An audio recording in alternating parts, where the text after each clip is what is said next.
Selamat pagi semuanya. Saya ingin mengajak setiap kita pagi hari ini untuk memuji dan menyembah Tuhan. Mari bersama-sama kita berdoa. Bapa di surga, kami bersyukur kalau pagi hari ini kami boleh berkumpul bersama. Kami percaya Roh Kudus Kau beserta dengan kami. Kau menolong kami, Kau membantu kami untuk memberikan yang terbaik bagi Bapa di surga pada pagi hari ini. Terima kasih Bapa. Ini doa kami, ini penyembahan kami. Di dalam nama Yesus Kristus.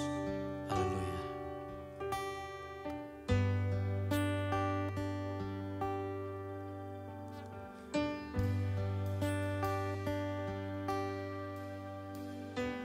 Jesus, beautiful Savior, God of all majesty,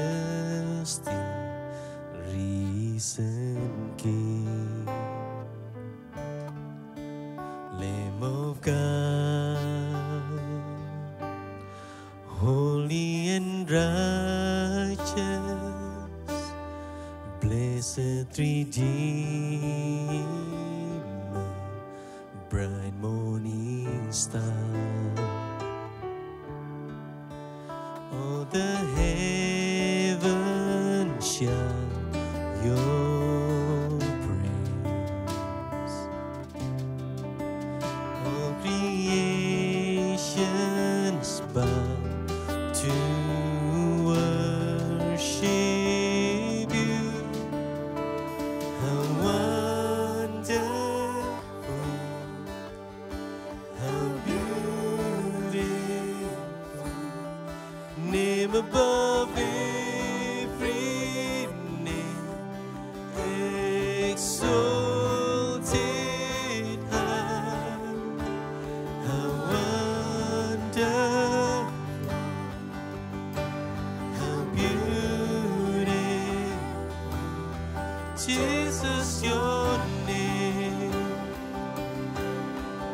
name above every name, Jesus.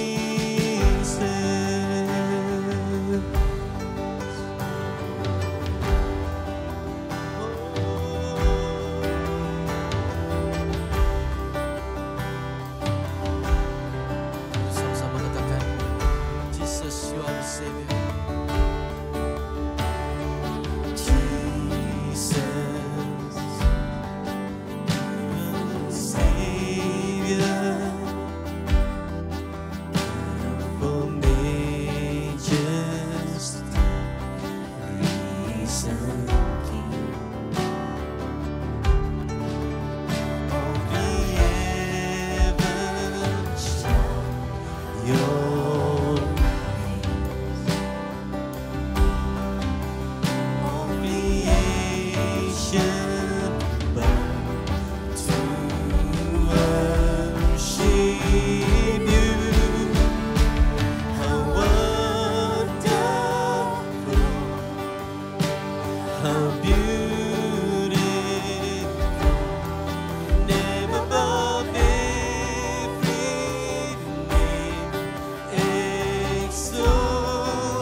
Above every name, how wonderful,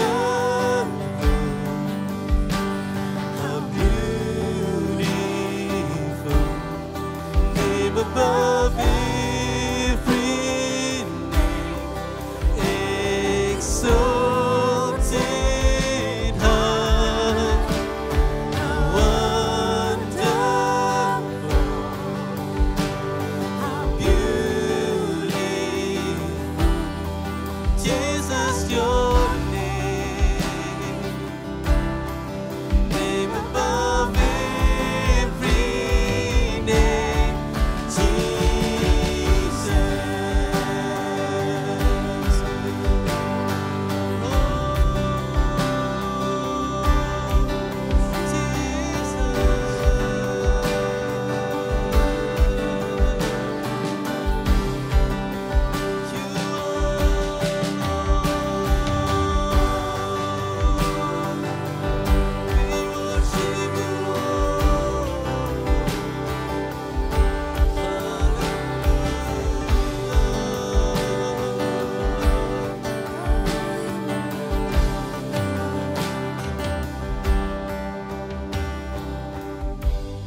Jesus, I love you.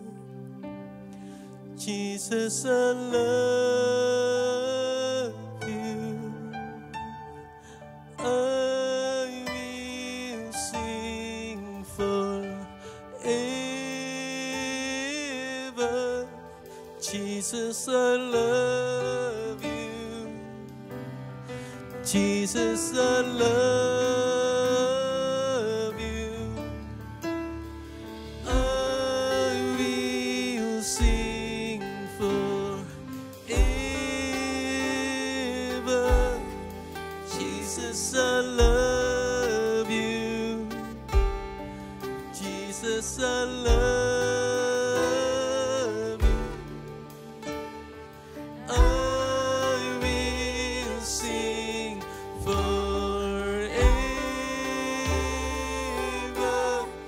Jesus, I love you. Jesus, I love you. How wonderful, how beautiful, name above every name, exalted high. How wonderful, How beautiful, Jesus, your name,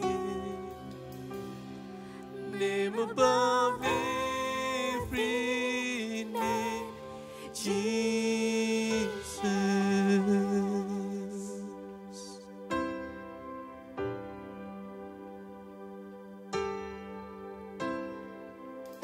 Take it, Jesus.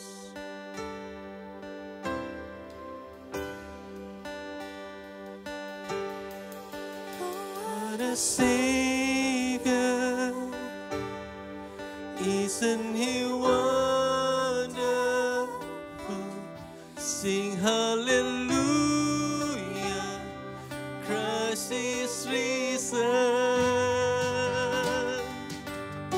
Oh, before Him, for He is Lord of all. Sing hallelujah, Christ is risen. Oh Jesus, what a Savior, for He is Lord of all. Sing hallelujah, Christ is risen. Sing bow down before Him, before Him, for He is Lord of all. Sing hallelujah,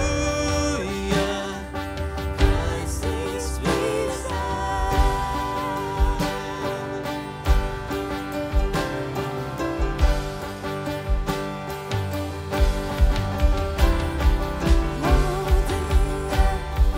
Shout, our hearts will cry, this boat will sing. Great are you, Lord. The earth will shout your praise. Our hearts will cry, this boat will sing. Great are you, Lord.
Great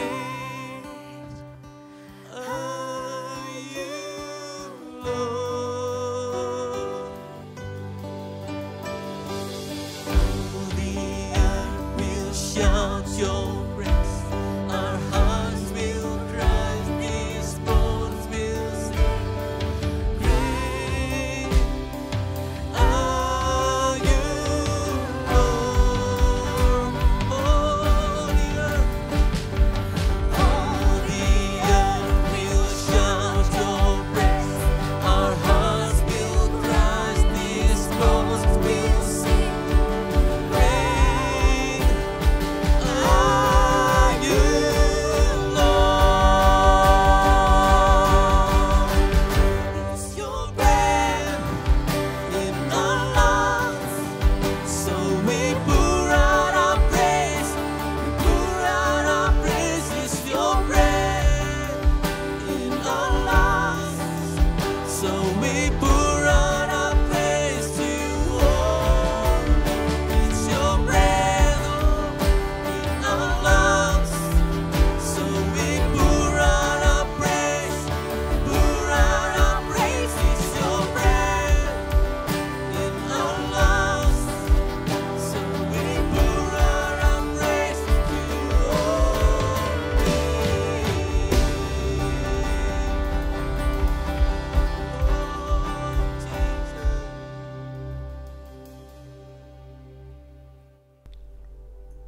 Bapa, dalam nama Tuhan Yesus, kami datang kembali di hadapan Tuhan pada pagi siang hari ini, Tuhan, dengan ucapan syukur kami atas penyertaan, atas anugerah, atas kekuatan, penghiburan Tuhan, penyertaan-Mu Tuhan, hadirat Tuhan yang senantiasa hadir menuntun kami, penggembalaan Tuhan yang senantiasa sempurna buat kami.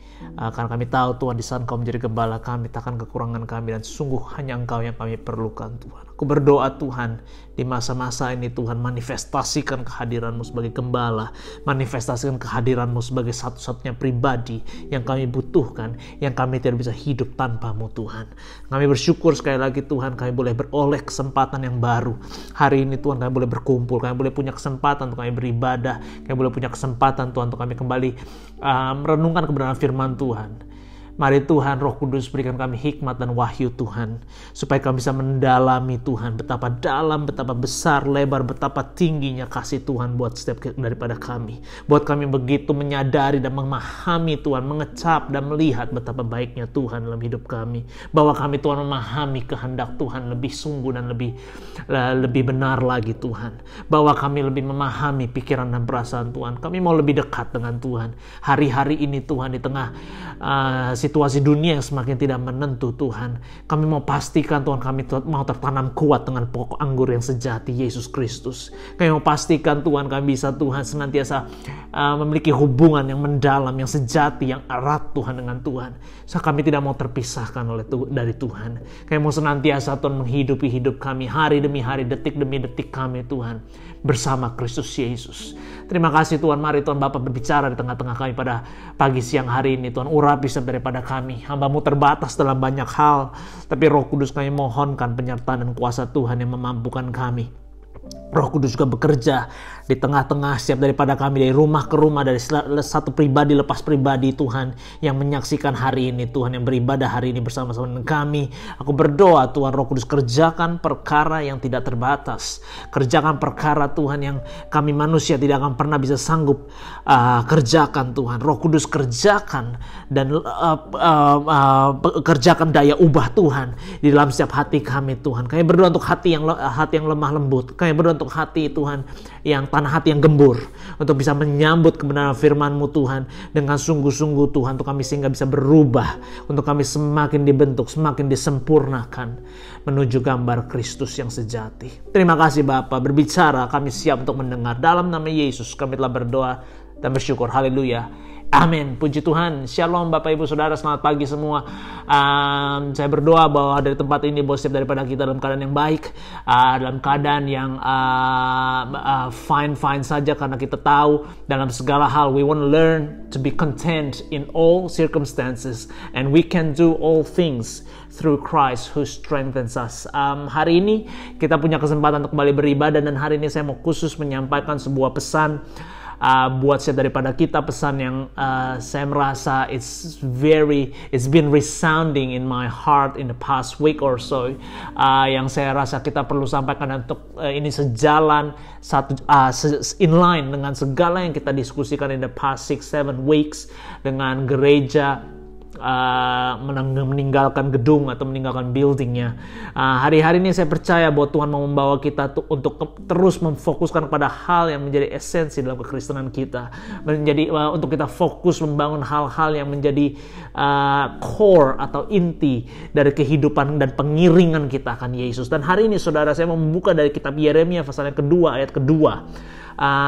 Saya bacakan dalam NIV translation. Go and proclaim in the hearing of Jerusalem, this is what the Lord says, I remember the devotion of your youth, how as a bride you loved me and followed me through the wilderness, through a land not sown. Jadi saudara, ayat ini berbicara tentang tentunya prophetic message Tuhan terhadap bangsa Israel saat itu sebagai umat pilihan Tuhan, dan pesan ini berbicara khusus dalam konteks mereka sebagai bangsa pilihan Tuhan, dan di mana Tuhan menyampaikan hatinya, menyampaikan suaranya kepada bangsa ini. Tetapi saudara, saya percaya bahwa ada sebuah timeless principle yang kita bisa tarik dari pesan-pesan yang Tuhan sampaikan kepada bangsa Israel yang berbicara keras tentang bagaimana kita hari ini meresponi cinta kasih dan panggilan Tuhan buat setiap daripada kita. Dan saudara, firman ini mengatakan begini, Tuhan mengatakan, I still remember the devotion of your youth, how as a bride you love me. Tuhan mengatakan bahwa engkau bangsa Israel, bagaimana engkau sebagai pengantin wanita engkau mencintai aku. Jadi saudara, saat kita bicara dalam konteks antara hubungan Tuhan dengan bangsa Israel di sini, kita bisa juga menyamakan bahwa sesungguhnya bahwa ada sebuah prinsip yang sangat jelas yang kita bisa tarik antara hubungan Tuhan dengan kita hari ini. Kita sebagai bangsa umat Israel secara rohani, umat Israel, umat pilihan Tuhan secara rohani yang dibenarkan di dalam kasih karunia Kristus, dalam iman kita dalam Yesus, bahwa what stands in between God and His people, it goes beyond followership. What is in between God and His people, between God and us today, is about relationship. Dan saudara, saat saudara bisa membaca pesan ini, bahwa Tuhan mengatakan bahwa how as a bride you love me, bagaimana engkau sebagai istri, engkau mencintai aku. Jadi saudara, di sini kita bisa tarik sebuah hal yang penting, bahwa di mata Tuhan hubungan adalah sesuatu yang sangat penting. God sees relationship as important. Tetapi seringkali kita sebagai orang Kristen, kita menganggap bahwa religion adalah sesuatu yang penting. Tuhan menginginkan sebetulnya sebuah loving encounter, sebuah perjumpaan, interaksi dengan kita yang penuh cinta, penuh kasih, penuh passion, penuh gairah di sana. Tapi seringkali kita sebagai orang Kristen, kita menganggap bahwa saat kita membawa persembahan sacrifice, offering secara agamawi, kita anggap itu kita sudah melakukan bagian kita di hadapan Tuhan. Di saat bahwa Tuhan merindukan sebuah passionate intimacy, sebuah keintiman yang penuh gairah dengan kita, tapi seringkali kita mencoba menggantikan gitu, dan kita mencoba menawarkan kepada Tuhan sebatas pengiringan secara fanatis, religious fanatics dengan Tuhan. Dan di saat Tuhan sesungguhnya merindukan sebuah interaksi hati ke hati, the heart to heart connection dengan kita, seringkali kita tidak mau berikan itu dengan Tuhan. Kita menganggap saat kita berinteraksi dengan our brain, our mind, our knowledge, kita berpikir kita sudah mengenal Tuhan. Sadarkah saudara bahwa seringkali kita merasa bahwa kita sudah mengenal pribadi Tuhan di saat kita banyak mengetahui tentang Tuhan. Tetapi yang saya mau sampaikan hari ini adalah begini, the amount of knowledge that we have about God doesn't really necessarily translate to the extent of you knowing God personally. Jadi saudara, hari ini yang Tuhan sampaikan Yeremia 2 pasal kedua, bahwa God wants relationship dengan kita. Dan Tuhan menggunakan sebuah istilah how as a bride, sebagai mempelai wanita engkau mencintai aku. Tuhan menggunakan sebuah analogi hubungan pernikahan suami dan istri, dan kita tahu pernikahan atau hubungan antara suami istri itu sebuah hubungan yang mencerminkan sebuah hubungan yang committed, hubungan yang serius, hubungan yang faithful, setia. Ada kesetiaan di sana sebab suami dan istri disatukan, mereka bersama sampai selamanya. Dan dikatakan juga saat kita bicara tentang hubungan suami istri, we are talking about the fusion, we are talking about the union between two individuals. Jadi saudara, Tuhan menggambarkan hubungannya dengan bangsa Israel tentunya dalam konteks ayat ini. Tapi kalau kita mau mencoba menarik dan memposisikan diri kita sebagai umat Israel secara rohani, orang-orang kepunyaan Tuhan, umat kepunyaan Allah secara rohani, karena kita dibenarkan dalam kasih karunia dalam Yesus Kristus, maka saudara kita bisa memahami bahwa Tuhan juga ingin punya sebuah relationship yang mendalam, yang real, yang serius dengan saya dan saudara. Dan hubungan ini tidak bisa digantikan dengan cuma sebatas pengiringan fanatik biasa. Keintiman ini, sebuah hubungan ini tidak bisa digantikan dengan cuma sebatas kita memberikan persembahan, memberikan offering dan sacrifice dengan Tuhan, atau kita melakukan tindakan agamawi di hadapan Tuhan. He wants real relationship with you and me. Dan saudara, kalau kita mulai buka Yeremia 2 ayat ke-5, saya akan bacakan beberapa ayat di sini. Kita loncat ke ayat ke-5. Pesan Tuhan bicara begini, "This is what the Lord says. What fault did your ancestors find in me that they have strayed so far from me? They followed worthless idols and became worthless themselves." Tuhan mengatakan, salahku apa sebagai Tuhan sehingga engkau meninggalkan aku, kata Tuhan. Ayat ke-11 kalau kita boleh loncat. "Has a nation ever changed its gods? Yet they are not gods at all. But my people have exchanged their glorious God for worthless idols." Umatku telah menggantikan kemuliaannya yang ditemukan di dalam Tuhan dengan berhala yang tidak bernilai. Loncat ayat 19. Tuhan berkata begini, "Your wickedness will punish you, your backsliding will rebuke you. Consider then and realize how evil and bitter it is for you when you forsake the Lord your God and have no awe of me, declares the Lord Almighty." Ayat ke-32. Dikatakan begini, "Thus a young woman forget her jewelry, a bride her wedding ornaments, yet my people have forgotten me days without number." Saudara, kalau Anda baca sepanjang perikop ini, sesungguhnya Anda akan bisa membaca sebuah sense of disappointment and hurt and sadness dari sisi Tuhan, karena melihat kenyataan bagaimana bangsa Israel, umat pilihan Tuhan, memilih untuk meninggalkan Tuhan untuk mengikut Allah yang lain. Dikatakan bahwa bagaimana you my people, dikatakan have forgotten me days without number. Jadi saudara begini, perhatikan ini, bahwa Tuhan bisa terluka sesungguhnya di saat kita sebagai umat kepunyaan Tuhan, kita tidak meresponi kerinduan Dia akan sebuah hubungan dengan kita. Tuhan bisa terluka di saat kita sebagai umat kepunyaan Tuhan, kita menolak untuk memiliki persekutuan yang mendalam, yang sejati dengan Tuhan. Tuhan bisa terluka di saat kita sebagai umat kepunyaan Tuhan, kita mengkhianati panggilan Tuhan untuk bersekutu, untuk menjadi satu dengan setiap daripada kita. Jadi saudara, God sees relationship as everything with us. Dan sejarah membuktikan, perjalanan kalau Anda teliti Alkitab, jelas bahwa Tuhan mengirim anaknya Yesus Kristus untuk memulihkan hubungan antara Allah dengan manusia yang terlalu rusak oleh dosa. Tuhan memposisikan diri sebagai Allah Bapa dengan kita sebagai anak-anak Tuhan. So, ada sebuah sense of relationship, ada sebuah hubungan di sana.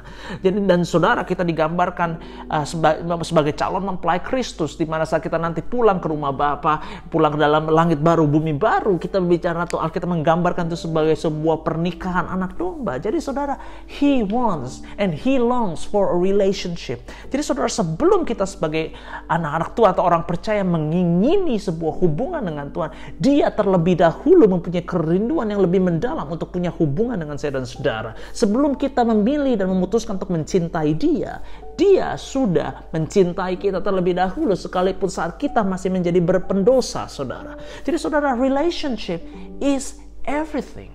Relationship is a serious, a committed, a faithful relationship is what God is looking for from us.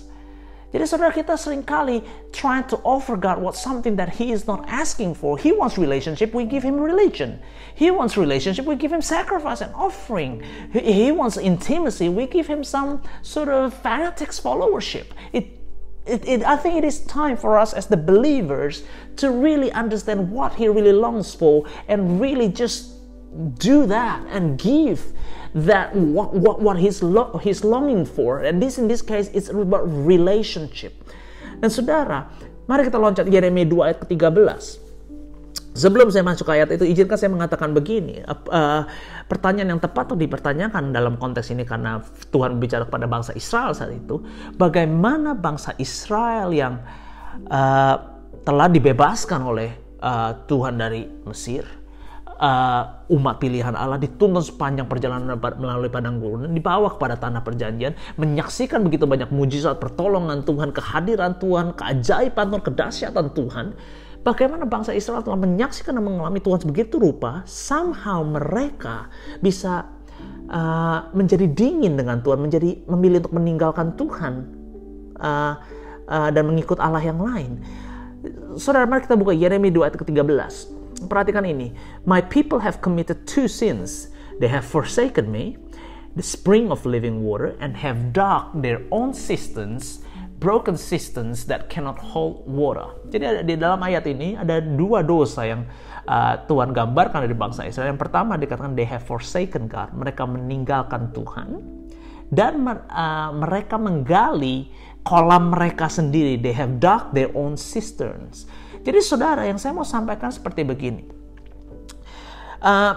Gambarkannya seperti ini. Tuhan dikatakan sebagai the spring of living water. Dia adalah sumber air kehidupan.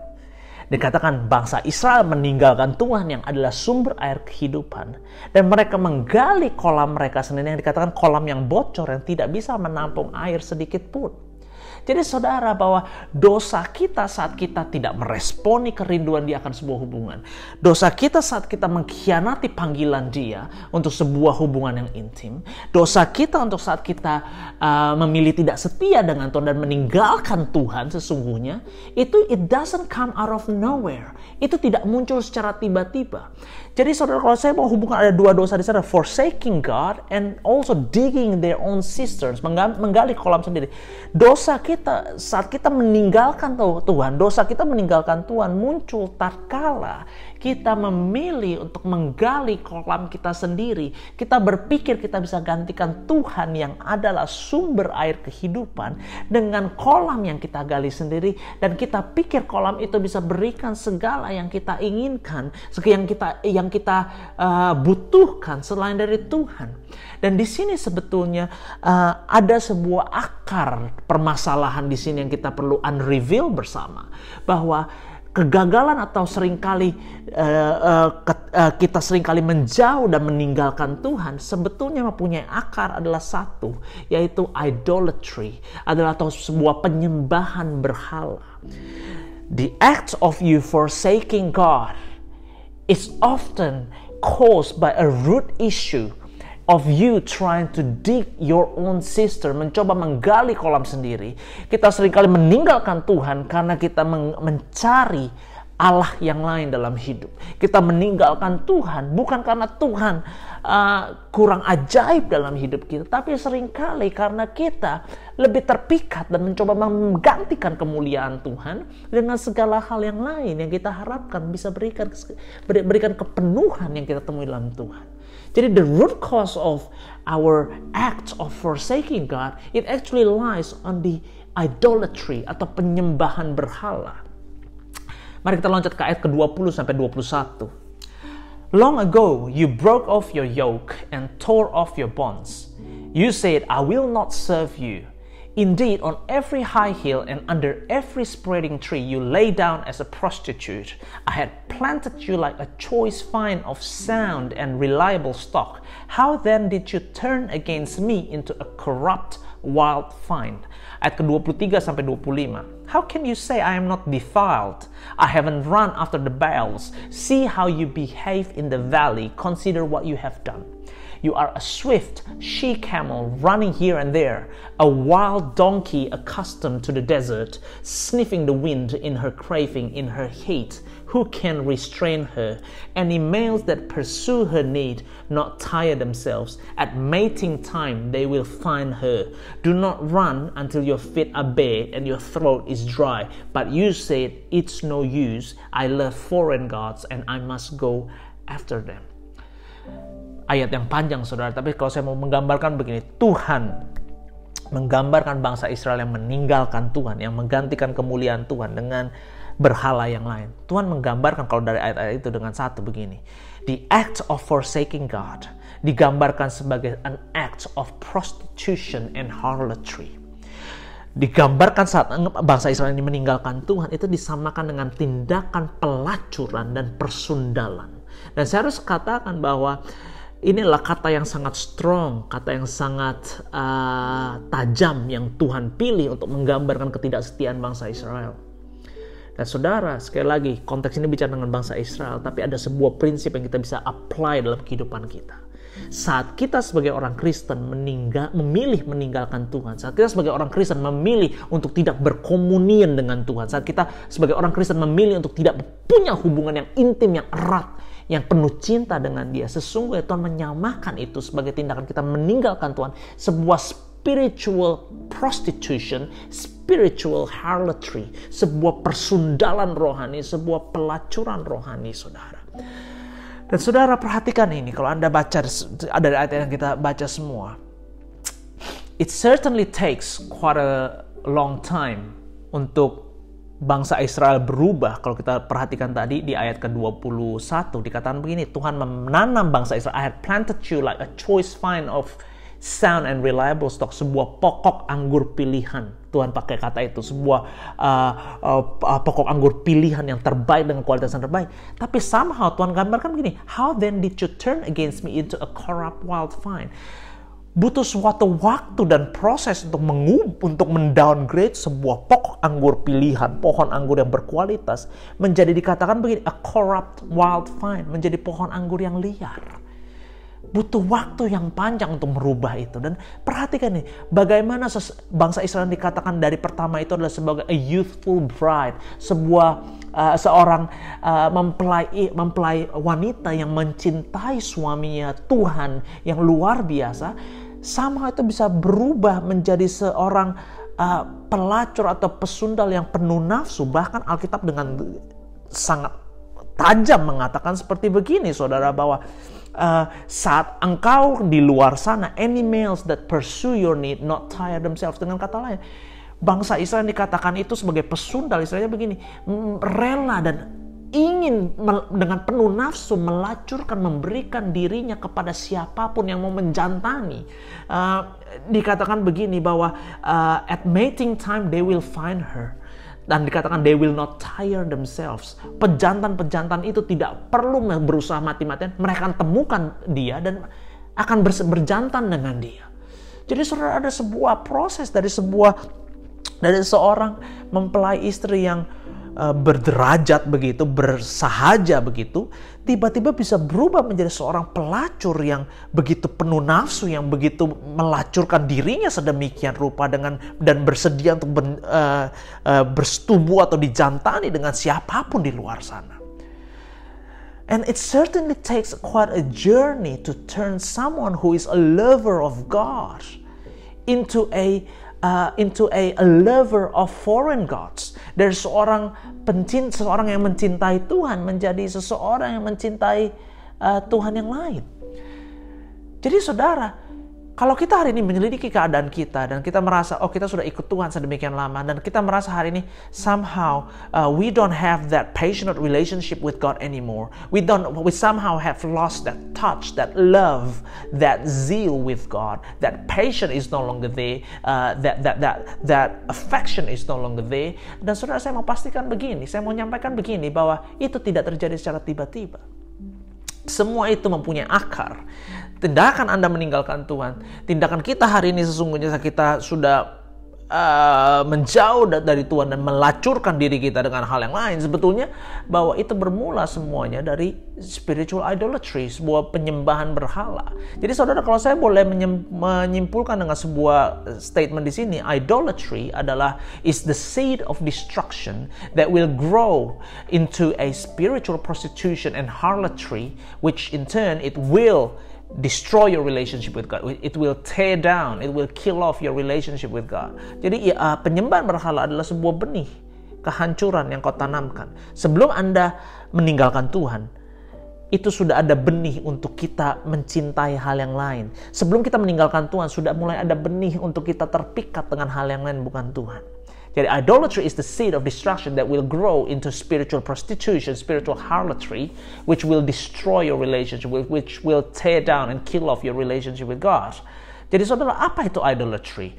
Apa aja maksudnya? Idolatry is anything or anyone that draws greater love and devotion out of you than God. It is anything that masters your affection more than Jesus. It is anything that demands your worship more than Jesus. Segala sesuatu dalam hidup ini yang menimba cinta kasih dan pengabdianmu lebih dari apa yang kau berikan kepada Tuhan.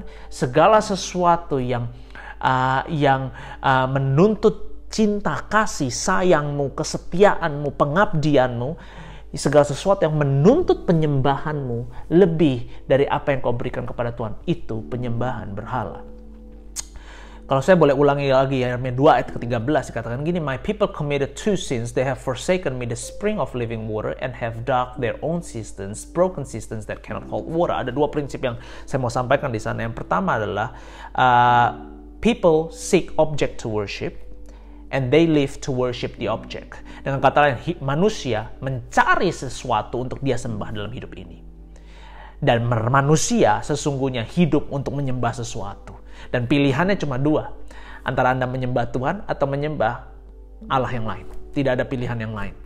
Tapi dalam hidup ini, Anda pasti menyembah sesuatu. Anda pasti merindukan untuk mengikut sesuatu, menyembah sesuatu, mengidolize sesuatu. Itu pasti. Dan yang kedua, people store water out of the worship object. Kalau tadi boleh pakai analogi yang tadi saya sebut gini, people store water, air dari the worship object. Dengan kata lain begini, bahwa istilahnya your worship object, it holds anything that you hope for, that you need, that you want.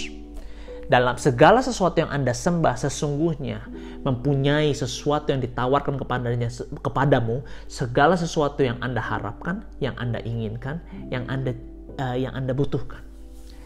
Anda menyembah sesuatu bukan karena tidak ada apa-apa yang Anda cari. Sebetulnya saat Anda menyembah sesuatu, ada sesuatu yang Anda inginkan, yang Anda butuhkan sebetulnya di sana.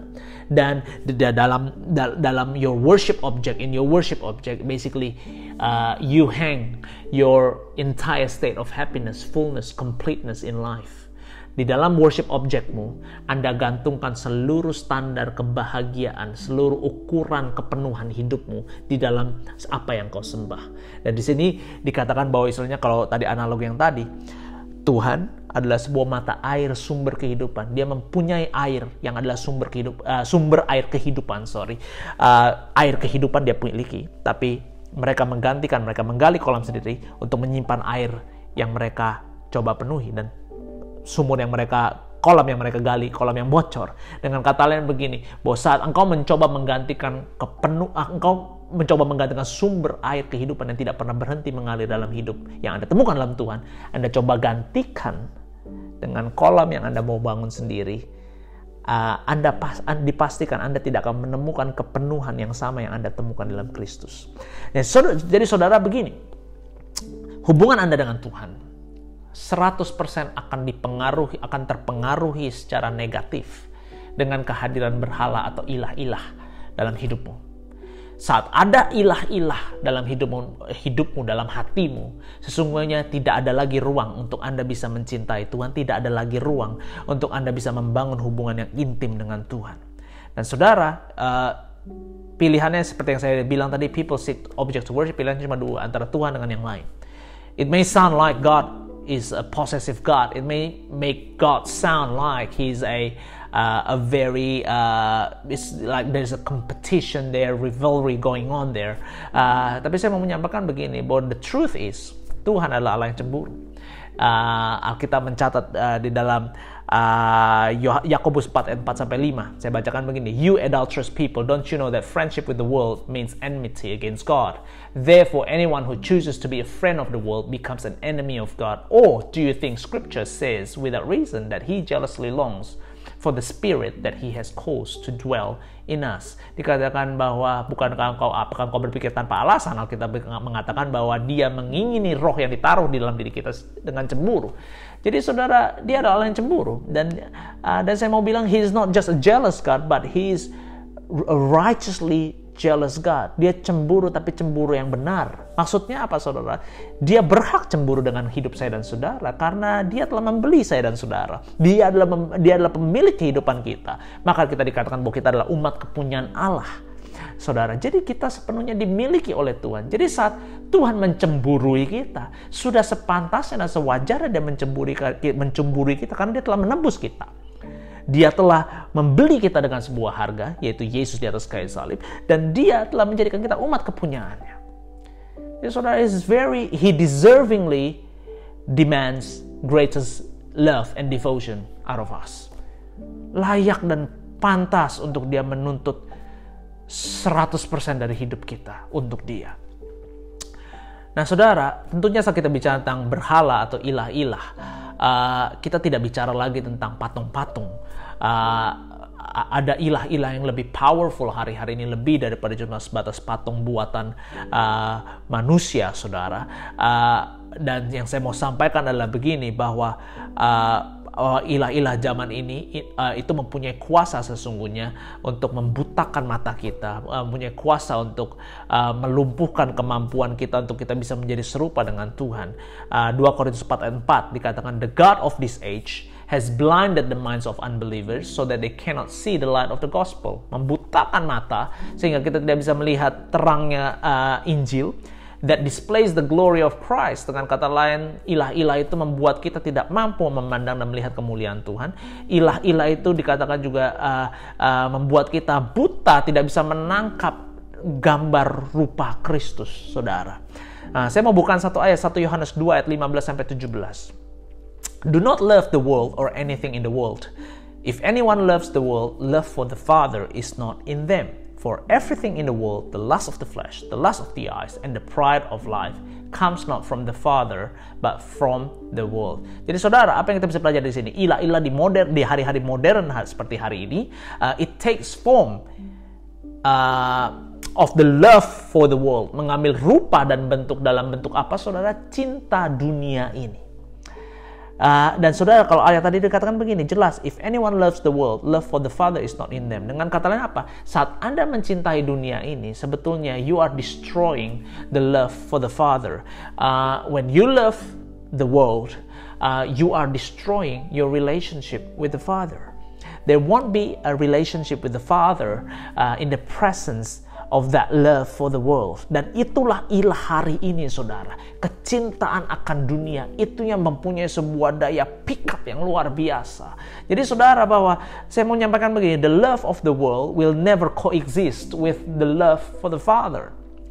Jadi a friendship with the world will never stand side by side with the friendship with God. Jadi ini sebuah adalah pilihan, it's always an either or. Dan Anda tidak bisa berharap saya bersahabat dengan dunia tapi saya juga bisa bersahabat dengan Tuhan.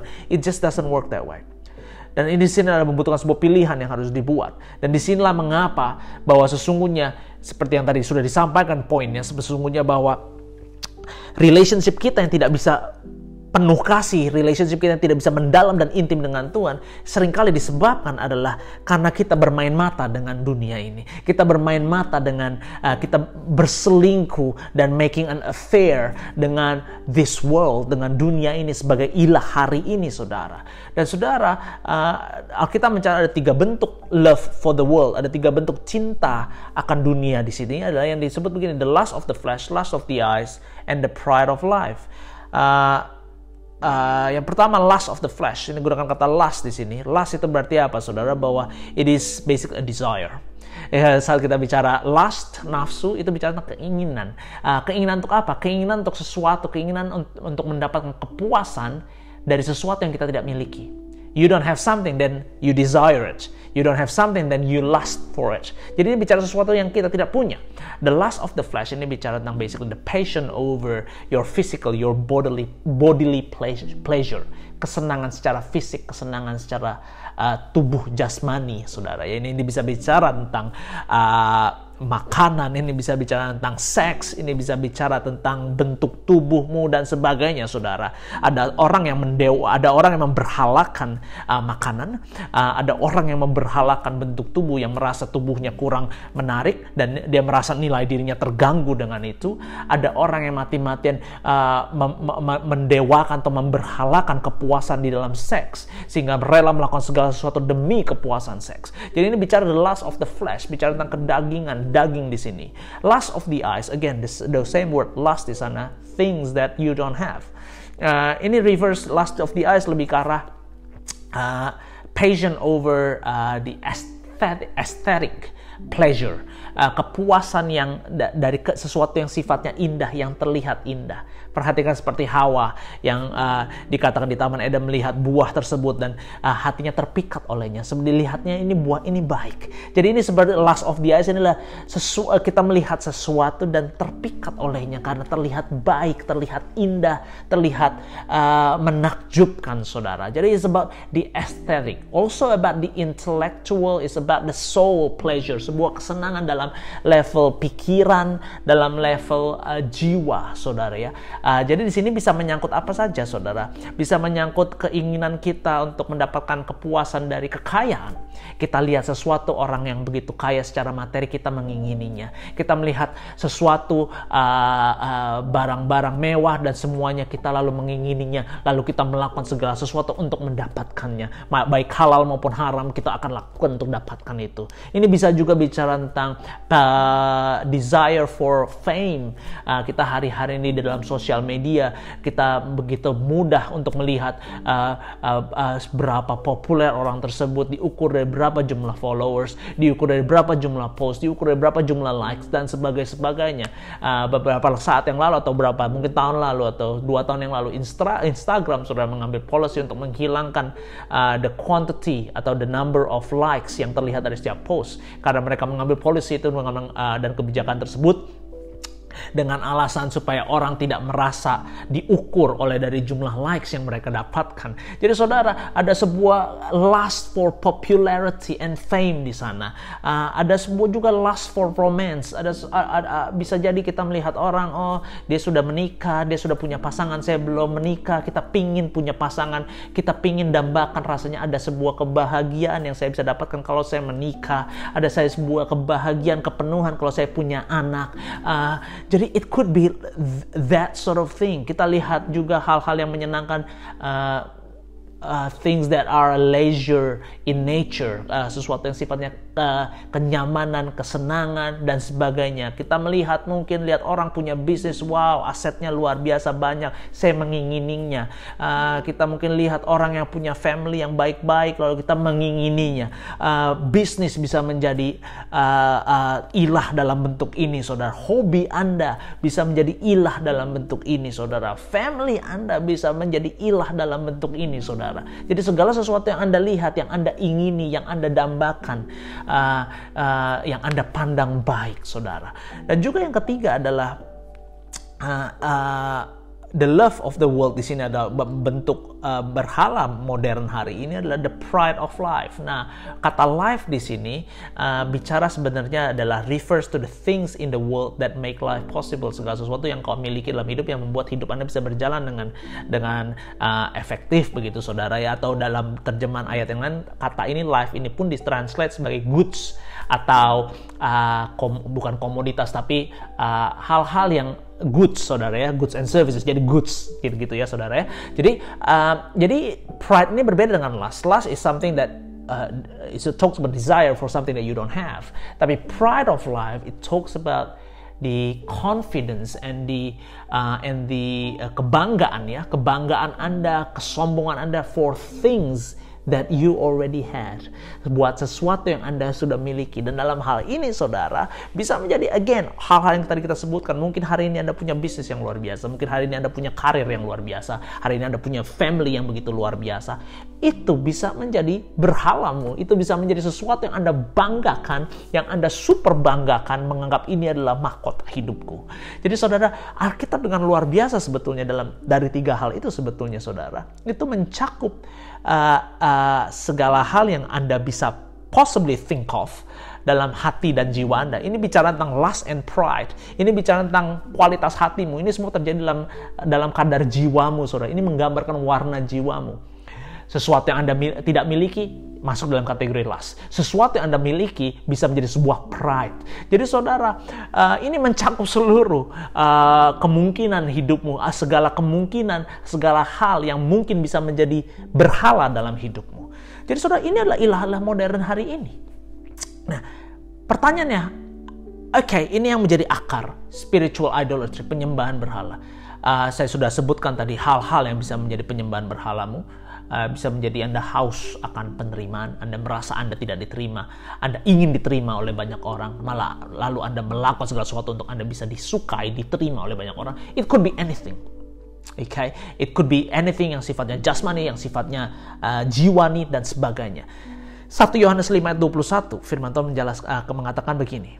Dear children, keep yourselves from idols.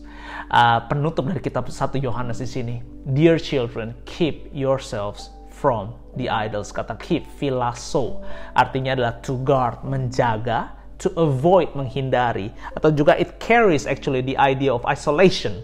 Seperti hari ini kalau misalnya kita bicara tentang social isolation, kita di rumah dan sebagainya, Tuhan mengatakan, Alkitab mengajarkan keep yourself, isolate yourselves from idols. Kunci, jangan izinkan idols masuk dalam pagar hati dan jiwamu. Pastikan dia tidak masuk dan mengambil tahta kehidupanmu. Jadi saudara, sebetulnya saat kita bicara hal ini, segala sesuatu yang Anda coba lakukan untuk build your relationship with God, sebetulnya it will not deliver permanent results until you solve the issue of idolatry. Segala hal yang Anda lakukan, usaha yang Anda lakukan untuk mencoba menghentikan atau mencoba untuk try to spur your relationship with God, tanpa Anda memutuskan rantai berhala ini, maka Anda tidak akan pergi kemana-mana. Jadi saudara, yang saya mau sampaikan adalah begini, saat kita bicara tentang relationship dengan Tuhan, ini bicara lebih banyak masuk ke dalam hati. Ada orang bilang, oh ya yang penting berdoa kok, yang penting ini kok. Yes, itu penting. Anda harus punya jam doa, Anda harus punya jam penyembahan Anda harus punya waktu persekutuan pribadi Anda dengan Tuhan. Oh yes, tapi hal tersebut juga bisa menjadi sebatas agamawi sampai Anda memutus rantai, memutus ikatan ilah-ilah yang mengikat hati dan jiwamu. Jadi spiritual idolatry here is the main thing that you have to chop off your life, yang Anda harus tebang habis dalam hidupmu. Jadi saudara, beberapa karakteristik dari ilah-ilah ini adalah, saya sebutkan ada 4 saja secara cepat. Yang pertama saudara, jadi saudara perhatikan ini, kita bicara tadi ilah itu dalam bentuk lust, keinginan, dan juga pride, kebanggaan, kesombongan. Okay? Jadi saudara mungkin bertanya, jadi saya tidak boleh punya keinginan kah? Saya tidak boleh senang kah? Wah, saya punya rumah loh, ada rasa senang, nggak boleh ya, Pastor? Nah, perhatikan ini. Saya akan kalau Anda mau jawaban yang straight to the point, jadi apakah kamu tidak boleh punya keinginan lagi? Sebetulnya saat Anda sudah jadi milik Tuhan, technically speaking, you don't have any desire anymore. Engkau tidak boleh punya keinginan apapun lagi. Saat Anda memiliki sesuatu, aku tidak boleh bangga, aku tidak boleh senang ya dengan hal ini. Sesungguhnya saat kita bicara dalam konteks kita umat kepunyaan Tuhan, sesungguhnya kita tidak boleh lagi merasa senang dan bangga dengan hal-hal yang kita miliki dalam hidup di saat Tuhan tidak ada di sana. Dengan kata lain begini, Anda tidak boleh mengingini sesuatu sampai memang Tuhan Anda temukan di sana. Anda tidak boleh merasa puas dengan sesuatu sampai Tuhan Anda temukan di sana. Anda boleh menikah hari ini, Anda senang dengan pernikahan Anda. Saya mau katakan begini, Anda hanya boleh senang dengan pernikahan Anda saat Anda temukan ada Tuhan dalam pernikahan Anda. Anda mengingini sesuatu, Anda cuma boleh mengingini sesuatu saat Anda temukan ada Tuhan dan kehendak Tuhan di sana. Jadi saudara, ada beberapa karakteristik di sini tentang yang membuat sebuah keinginan itu bisa menjadi sebuah ilah dalam hidupmu. Yang pertama adalah di saat hal-hal tersebut, keinginan tersebut, they produce seemingly greater pleasure, greater satisfaction than what is found in Jesus. Somehow dengan Anda memiliki mobil, dengan Anda memiliki karir yang baik, somehow Anda menemukan sebuah kepenuhan yang lebih penuh dibandingkan dari kepenuhan yang Anda temukan dalam Tuhan. Saat Anda menemukan dari hubungan seks misalnya, saat Anda menemukan sebuah kepuasan di sana yang melebihi kadar kepuasan yang Anda temukan dari Tuhan. Di saat hal itu terjadi, di saat you find greater pleasure, satisfaction, completeness in those things than what you can find in Jesus, then hal tersebut sudah menjadi ilah dalam hidupmu. Jadi itu ukurannya pertama, simple.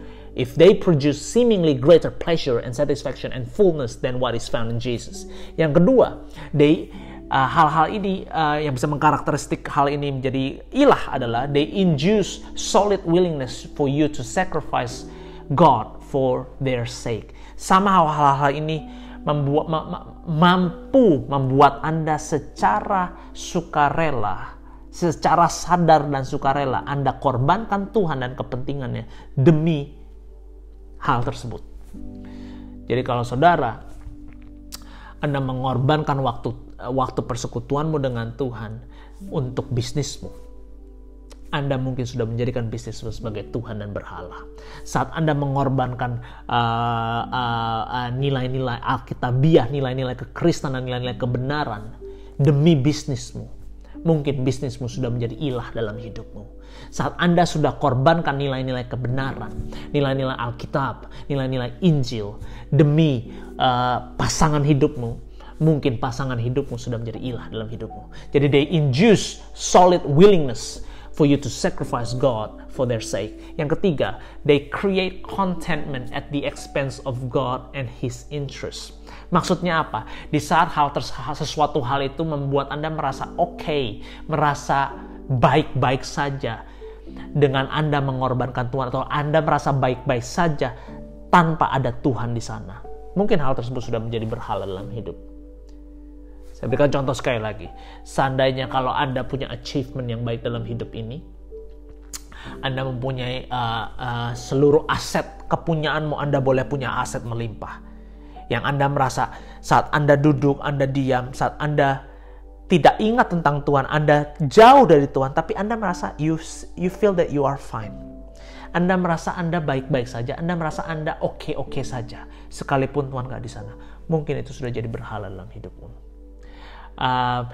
Saat Anda mungkin dengan keluargamu, especially dengan the social isolation thingy, saat kita mungkin masing-masing tidak bisa keluar rumah semuanya, kita semua kembali ke dalam keluarga dan semuanya kita menetap dan sebagainya.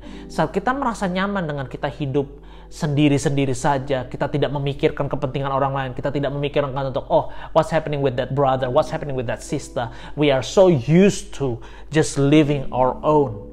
And we feel content with it, we feel okay with it, without God being there. Probably it becomes the modern God in our lives. Yang keempat, they impose bondage and attachment, stopping your pursuit of Jesus. Somehow hal-hal ini menghasilkan sebuah ikatan, sebuah belenggu yang membuat Anda tidak bisa mengejar Tuhan, yang membuat Anda tidak bisa mengejar kebenaran, yang tidak bisa membuat Anda mendalami hati Anda dengan Tuhan. Hal-hal tersebut sudah menjadi berhala dalam hidupmu. Saya tidak tahu dari hal-hal tersebut yang kita sudah sebutkan, mungkin it could be your popularity, it could be riches, it could be fame, it could be anything, you name it. Saat mereka sudah menghasilkan sebuah ikatan dalam hidupmu yang menghentikan Anda bisa mengejar Tuhan, bisa mengenal Tuhan lebih dalam, mungkin hal tersebut sudah menjadi berhala dalam hidupmu. Ikatan Anda terhadap pornografi, ikatan Anda terhadap sexual materials and sexual pleasure, menghentikan Anda untuk mengejar Tuhan, hal tersebut sudah menjadi berhala dalam hidupmu. Jadi saudara, hal-hal tersebut kita harus bereskan. Saya tutup dengan ayat yang terakhir, Yeremia 3 ayat yang pertama. If a man divorces his wife and she leaves him and marries another man, should he return to her again? Tuhan bertanya, saya sebagai posisi sebagai the husband, should I return to you again? Wouldn't the land be completely defiled? But you have lived as a prostitute with many lovers. Strong word. Tuhan bilang kepada bangsa Israel, you have lived as a prostitute with many lovers. Would you now return to me? Apakah kau akan kembali kepadaku? Jadi saudara, kenyataan hari ini, begitu banyak orang-orang Kristen yang we claim to be the bride of Jesus. Tapi in fact, we are actually prostituting our lives with many lovers. Kita bisa terlihat begitu Kristen dengan segala macam Christian practices that we do. But in reality, we lose touch with the heart of God. We lose that affection. We lose that love with God. Kita mungkin sudah mengikut Tuhan begitu lama, tapi kalau kita mau jujur, seringkali mungkin mata kita tidak lagi berbinar-binar saat kita bicara tentang Yesus. Hati kita tidak lagi berdebar-debar saat kita duduk di bawah kaki Yesus dan bertemu Tuhan dalam hadirat Tuhan yang kudus. Jiwa kita tidak lagi meloncat-loncat saat kita mendengarkan Injil. Roh kita tidak lagi menari-nari, saudara. Tidak lagi menyala-nyala saat kita bicara tentang agenda Tuhan dalam hidup. People, church, brothers, sisters, I love you so much. But I think this message is critical for us, for all of us as a church. We can claim to be the bride of Jesus, whilst in fact, in reality, we still keep those idols with us, those lusts and prides of everything that we have in life. Whilst we are keeping the idols in our lives, we cannot have that passionate relationship with Jesus. Dan saya cuma mau pesan satu hal begini. We have been betrothed to Jesus. Maksudnya apa? Kita sudah ditunangkan dengan Yesus. Saya pakai kata itu. Kita sudah dipertunangkan dengan Yesus. Yesus yang akan menjadi mempelai kita saat kita pulang ke rumah Bapa. I think it is time for us to really fix our relationship with Jesus now whilst we are living in this earth. Dan kita stop melacurkan diri kita dengan segala sesuatu yang bukan dari Tuhan. Stop kita melacurkan dan menyundalkan diri kita dengan segala sesuatu kesenangan dunia ini. Stop kita untuk terpikat. Stop kita untuk tertarik dengan hal-hal yang sifatnya sangat fana. Karena kita akan pulang. Kita sudah ditunangkan dengan Tuhan. Dan Dia mendambakan sebuah hubungan yang mendalam dengan saya dan saudara. Jadi saudara, firman Tuhan dari Yeremia 31, Tuhan sedang seperti berbicara dengan kita. But you have lived as a prostitute with many lovers. Would you now return to me? Tangan Tuhan terbuka dan Dia mendambakan kita kembali kepadanya. His unfailing grace and love will accept us today. Mari kita tinggalkan segala berhala, segala ikatan, segala kesenangan dan cinta kita akan dunia, dan kita kembali. Let's run to the Father, our lover, kecinta kita yang sejati, mempelai kita yang agung, yang kita akan berjumpa nanti. Mari kita tutup mata kita berdoa. Bapa, terima kasih buat siang hari ini, buat kebenaran firman Tuhan yang saya percaya Tuhan. Sebuah pesan yang kuat buat gerejamu, buat umatmu Tuhan. Hamba berdoa dalam nama Yesus. Tuhan, biar kami semua sebagai gereja Tuhan bisa kembali pada esensi yang mendasar, bahwa kami ingin mencintai pribadi Tuhan. We want to be, Lord, like a youthful bride who loves you, who pursues you with love and patience and zeal. Dan Tuhan, kami tahu mungkin kami sudah mengiring Tuhan begitu lama, kami sudah mengikut Tuhan sekian lama. Mungkin dengan kesibukan hidup kami, segala hal yang indah yang dunia bisa tawarkan buat kami, mudah sekali Tuhan untuk membuat hati kami terpikat dengannya. Mudah sekali membuat hati kami Tuhan terlepas pandangannya dari hati Tuhan. Dan Tuhan, hamba berdoa pada pagi siang hari ini, kami mau kembali menjadi jemaat-jemaat menjadi orang-orang percaya, menjadi tunangan-tunangan Kristus. Kami mau hidupi Tuhan bukan cuma sebatas kami mengklaim bahwa we are the bride to be to Jesus, tapi we really want to live our lives, menghidupi hidup kami seolah seperti kami adalah tunangan Kristus, dan kami mau menjadikan hubungan kami dengan Tuhan menjadi hubungan yang genuine, hubungan yang penuh kasih, hubungan yang penuh passion, gairah, affection, bahwa we do everything, we live our lives, Lord, today because we love you. Tuhan, aku mau Tuhan berdoa untuk hati kami, Tuhan, kembali terkonek dengan hati Tuhan. Kami mau hati kami, Tuhan, kembali, Tuhan, tersambung dengan hati-Mu. Terima kasih, Bapa. Hamba berdoa buat gereja-Mu. Hamba mohonkan gereja-Mu, Tuhan, adalah orang-orang jemaat-jemaat yang sungguh menjadi tunangan Kristus, mencintai Kristus dengan segenap kehidupan mereka, dengan segenap keberadaan mereka. Mereka cintai Yesus, Tuhan. Terima kasih, Bapa. Hamba serahkan gereja-Mu, jemaat-Mu ke dalam tangan Tuhan yang kuat. Dalam nama Yesus kami sudah berdoa dan bersyukur. Haleluya. Amen. Happy Sunday, everyone. God bless you all and keep winning. Shalom, sahabat-sahabat semua, keluarga Citygate. Apa kabar semua? Kita kembali lagi bertemu di ibadah online minggu ini. Saya hari ini berada di gereja untuk pertama kalinya sejak bulan Maret. Saya betul-betul rindu melihat gereja, melihat saudara-saudara berada di sini. Saya betul-betul rindu untuk kita bisa bersama-sama kembali beribadah bersama secara fisik di gereja ini. Rasanya kita sudah mulai merencanakan untuk kita membuka kembali gereja dalam beberapa minggu ke depan. Kita tunggu peraturan pemerintah untuk sedikit lebih longgar dan kita bisa kembali beribadah bersama di gereja. Jadi masih sekitar 3 atau 4 minggu ke depan. Jadi tunggu berita dari kami bahwa kita akan bisa kembali bersama-sama beribadah secara fisik di tempat ini kembali. Oke? Saya mau update aja berita tentang dana COVID yang telah kita kumpulkan semuanya, uluran tangan saudara, bantuan tangan saudara. Kita merencanakan untuk mengirimkan buat saudara-saudara kita yang membutuhkan di Indonesia, buat hamba-hamba Tuhan di Indonesia juga yang terimbas oleh COVID. Kita akan berencana mengirimkan sebesar $2.500 melalui Yayasan Tangan Pengharapan, melalui Yayasan Genu, dan juga yang dipimpin oleh Pastor Johnny Kilapong. Oke? Jadi saya juga mau umumkan bahwa minggu ini kita masih akan ada PA, masih akan ada Bible Study di Instagram jam 7 malam hari Selasa. Jadi jangan terlambat, hari Selasa jam 7 malam. Ya, segitu aja. Saya betul-betul rindu untuk ketemu saudara di tempat ini. Jadi tunggu berita dari kami. Kita akan bertemu bersama-sama. Ya, tetap kuat dalam Tuhan, tetap mencari Tuhan, tetap beribadah dimanapun saudara berada.